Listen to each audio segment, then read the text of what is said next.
किन लोगों की बात कर रही हो तुम? वो है ना सुहेल साहब। वो कौन लगते हैं मामा के? हाँ, कैसी बातें कर रही हो तुम? सही तो कह रही हूँ मैं बुआ। आज तक आपने किसी का आना जाना देखा हमारे घर में? जितना सोहेल साहब आते हैं आपने उन्हें मिलते हुए नहीं देखा।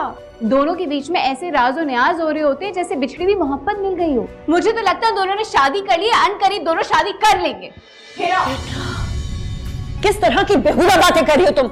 शर्म नहीं आती तुम्हें अपनी माँ के बारे में इस तरह की बात करते हुए?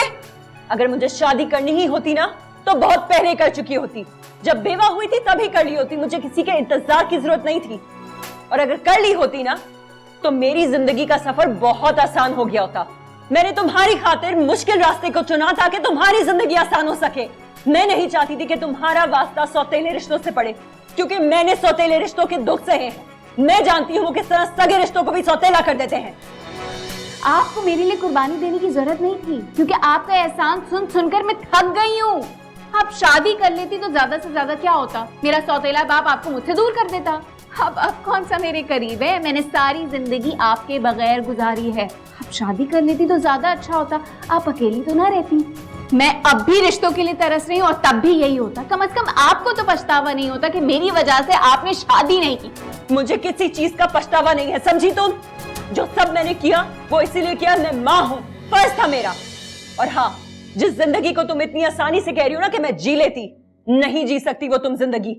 मैंने जी है वो जिंदगी, उसका दुख मैं जानती हूँ। और इसके बावजूद अगर तुम मुझसे खुश नहीं हो तो मैं कुछ नहीं कर सकती।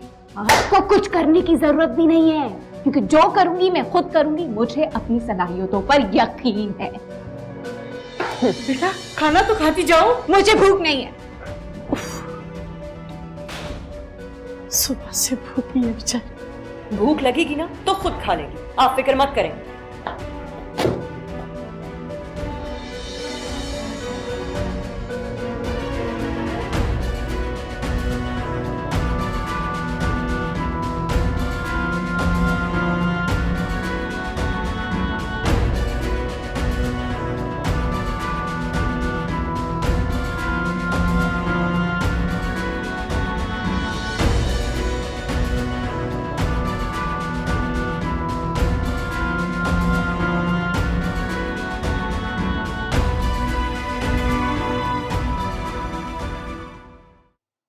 देखा आपने? देखा किस तरीके से मुझसे बात कर रही थी? बेटा वो तो पागल है, ना समझ है। तुम क्यों गुस्सा कर रही हो उसकी बातों का? इस तरह की बातों की बिल्कुल तवक्को नहीं थी मुझे।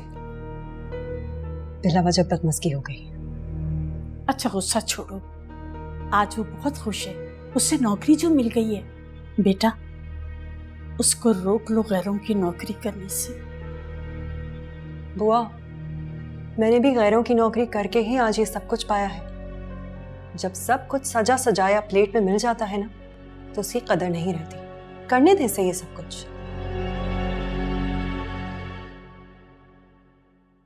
खैर मुझे कुछ देर के लिए बाहर जाना है, जरूरी काम है। आप जोया का खास ख्याल रखिएगा। अभी तो सो रही है लेकिन बहुत डरी हुई है। उठ जाए तो आप इसे खाना खिला दीजिएगा। पता नहीं बेचारी के साथ ऐसा क्या हुआ है कि बात तक नहीं कर रही है।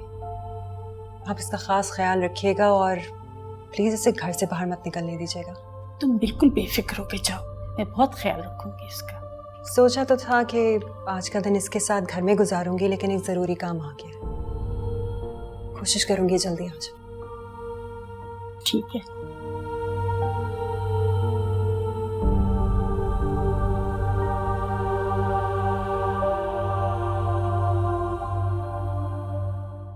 नसीम बहन, आप तो कह रही थी कि हम कुछ अरसे में घर तब्दील कर लेंगे, मगर मुझे तो कोई आसार दिखाई नहीं दे रहे। आखिर कब करेंगी आप तब्दील घर और कब देंगी शादी की तारीख? हाँ, हम लोग इंशाल्लाह कुछ दिन में ही घर बदल देंगे। अभी अच्छे घर की हम तलाश में हैं। जैसे अच्छा घर मिलेगा हम शिफ्ट हो जाएंगे। अच्छा घर मिलने में वक्त ही कितना लगता है। हाँ, हाथ में पैसा होना जरूरी है। भाई हमें शादी की जल्दी है, मैंने आपको पहले ही बता दिया था। मेरे बेटों की मुझे फौरी तौर पे शादी करनी है। अगर आपको टाइम लग रहा है तो आप मुझे बता दें, मैं अपने बेटों के लिए कहीं और रिश्ता देख लेती हूँ। मेरे बेटों के लिए रिश्तों की कमी कोई थोड़ी है। अरे ऐसे कैसे? शादी ब्याह कोई गुड्डे बुढ़ियों का खेल है क्या? हम इज्जतदार लोग हैं, हमने जबान दे दी है, जबान से नहीं फिरेंगे। जो बात तय हो गई है वैसे ही होगी, बस थोड़ा सा इंतजार कर लें आप। फिर भी कितनी देर, कितना इंतजार। बस कुछ दिन की मोहलत दे दें, फिर देखिएगा कि अपनी बेटियों को हम कितनी शान और शौकत से रुखसत करेंगे। मैंने आपको बताया था ना कि मेरा बड़ा बेटा बाहर है, वो छुट्टियों पे आया हुआ है, इसलिए हमारे पास वक्त कम है। बस अब आप ज्यादा देर मत करें और हमें जल्द ही शादी की तारीख दे दें। बस आप हमें 1-2 दिन का वक्त दे दें, हम खुद फोन करके ना आपको शादी की तारीख दे देंगे। बस तैमूर जैसे ही आता है ना, उससे पूछकर मैं आपको बता दूंगी।